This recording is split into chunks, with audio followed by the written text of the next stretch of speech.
तो दोस्तों स्वागत है आपका हमारे YouTube चैनल पे। दोस्तों आज हम आपको बताने वाले हैं कि यदि आपने पीएम किसान सम्मान निधि के लिए आवेदन किया था और अभी तक आपको पैसा नहीं मिल रहा है तो क्यों नहीं मिल रहा है। उसके बाद में दोस्तों हम नया आवेदन का क्या तरीका है, क्या क्या उसमें डॉक्यूमेंट लगते हैं, सारी जानकारी एक एक करके बड़े ही स्पष्ट रूप से आपको बताने वाले हैं। तो हमारे साथ इस वीडियो में अंत तक बने रहें। तो दोस्तों सबसे पहले हम उन किसान भाइयों के लिए बात करेंगे जिन्होंने अपना आवेदन फॉर्म जमा कर दिया था और अभी तक उनको एक भी किस्त नहीं मिली है। तो दोस्तों किस्त ना मिलने का 3 मुख्य कारण होता है। पहला कारण है दोस्तों कि हो सकता है आपका आवेदन अभी पेंडिंग हो, ब्लॉक लेवल पे हो। तो इसको चेक करने के लिए दोस्तों आपको क्या करना होगा। तो दोस्तों सबसे आसान तरीका है, आप अपने आधार कार्ड को किसी जन सेवा केंद्र के पास ले जाइए या साइबर कैफ़े पे जाइए, या आप चाहें तो खुद भी अपने मोबाइल से आप चेक कर सकते हैं। जो पीएम किसान का गवर्नमेंट का वेबसाइट है pmkisan.gov.in, उस पर आपको लॉगिन करना है और वहाँ पे दोस्तों चेक स्टेटस का एक ऑप्शन है, वहाँ पे आपको अपना आधार नंबर डाल के चेक कर लेना है।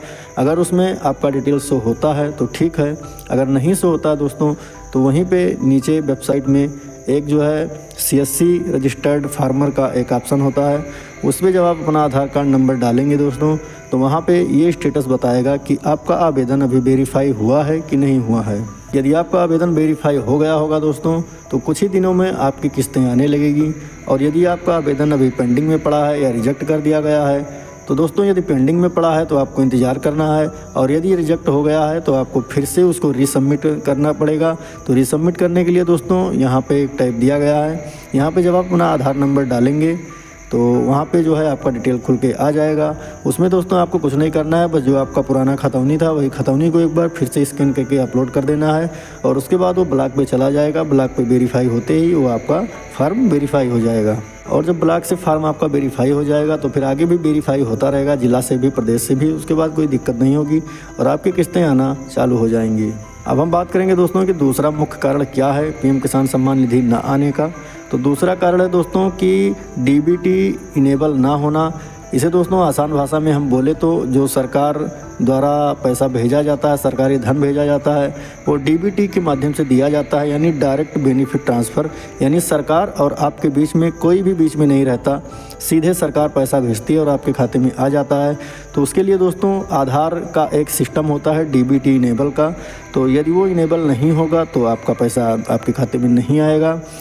कुछ स्थिति में दोस्तों ये देखने को मिला है कि आधार कार्ड, मोबाइल नंबर और अकाउंट नंबर सब कुछ एक साथ लिंक है, लेकिन उसके बाद पैसा नहीं आता है। तो दोस्तों जब उनका चेक किया जाता है तो उनका DBT इनेबल नो होता है, जबकि उसे यस होना चाहिए। तो इसके लिए दोस्तों आप अपने बैंक में संपर्क कर सकते हैं और वहाँ से अपना एक DBT फार्म आता है, उसको भर के आप अपना DBT इनेबल करवा सकते हैं। और दोस्तों यदि बैंक में आपको असुविधा होती है या भीड़ भाड़ की वजह से आप बैंक जाने से बचना चाहते हैं तो आप एक काम करें, आप अपने नज़दीकी किसी भी इंडिया पोस्ट पेमेंट बैंक के उस पे जाइए, जो डाकखाना होता है, डाकघर होता है, वहाँ पे जाइए और इंडिया पोस्ट पेमेंट बैंक का एक खाता खुलवा लीजिए। वहाँ पे आपको सिर्फ़ और सिर्फ आधार कार्ड और पैन कार्ड और अपना मोबाइल लेके जाना है। एक बार आपको अंगूठा लगाना पड़ेगा, KYC आपका होगा और आपका खाता तुरंत 2 मिनट में खुल जाएगा और उसमें तुरंत ही DBT इनेबल हो जाता है दोस्तों, क्योंकि वो सरकार की एक संस्था है। तो उसमें DBT तुरंत इनेबल हो जाने के कारण आपका जो पीएम किसान का पैसा है उसका आने में कोई इसमें दिक्कत नहीं होती है। बाकी भी जो सरकार के पैसे हैं, जैसे आवास के हो गए या और कोई भी पैसा हो गया, जो भी मतलब सरकार आपको देना चाहती है, या गैस का सब्सिडी हो गया, वो सारे पैसे उसी खाते में आने लगेंगे और आप जब चाहें तब उसे निकाल सकते हैं। अब दोस्तों हम बात करेंगे कि पीएम किसान सम्मान निधि ना आने के जो तीसरा मुख्य कारण है वो नो लैंड सीड है दोस्तों।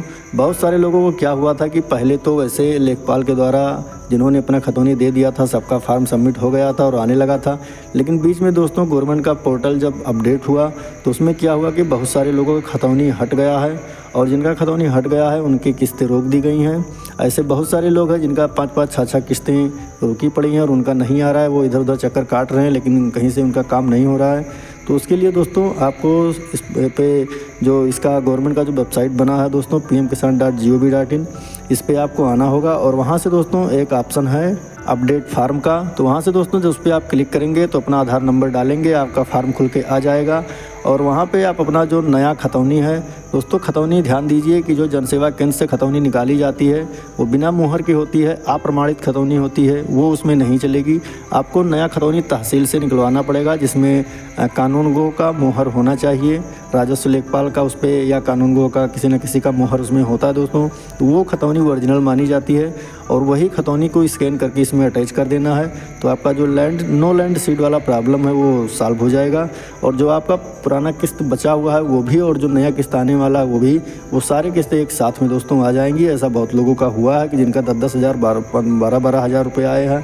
तो ऐसा उन्हीं लोगों का आया है दोस्तों जिनका पहले रुका हुआ था और बाद में जो अपना सही करवा लिए तो सभी सारी किस्तें एक साथ उनकी आ गई। अब दोस्तों हम बात करेंगे चौथे कारण का ना आने का। तो चौथा कारण है दोस्तों कि जो है केवाईसी ना होना। तो बहुत सारे लोगों का केवाईसी नहीं हुआ है, जबकि केवाईसी करना बहुत ही आसान है दोस्तों। आप चाहे तो घर बैठे अपने मोबाइल से कर सकते हैं या किसी भी जनसेवा केंद्र CSC पे जाके आप कर सकते हैं।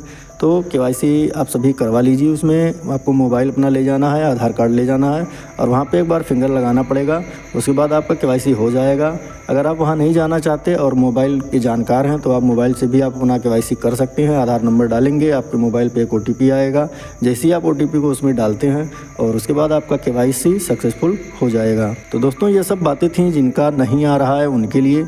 तो आशा करता हूँ कि ये सारी बातें आपको अच्छे से समझ में आई होंगी। यदि कोई डाउट हो आपके मन में तो आप हमें कमेंट करके बता सकते हैं दोस्तों, उसको हम बताने की अगले वीडियो में कोशिश करेंगे। और दोस्तों हमारा वीडियो आपको कैसा लग रहा है आप कमेंट करके ज़रूर बताइए। हमारे चैनल को सब्सक्राइब ज़रूर करिए क्योंकि किसान सम्मान से जुड़ी हुई या और भी जो सरकार के द्वारा सब चलाई जाती हैं योजनाएं उनके बारे में हम समय समय पर जानकारी देते रहते हैं। तो यदि आप हमारे चैनल को सब्सक्राइब करेंगे तो सारी जानकारी आपको मिलती रहेगी। वीडियो देखने के लिए आपका बहुत बहुत धन्यवाद।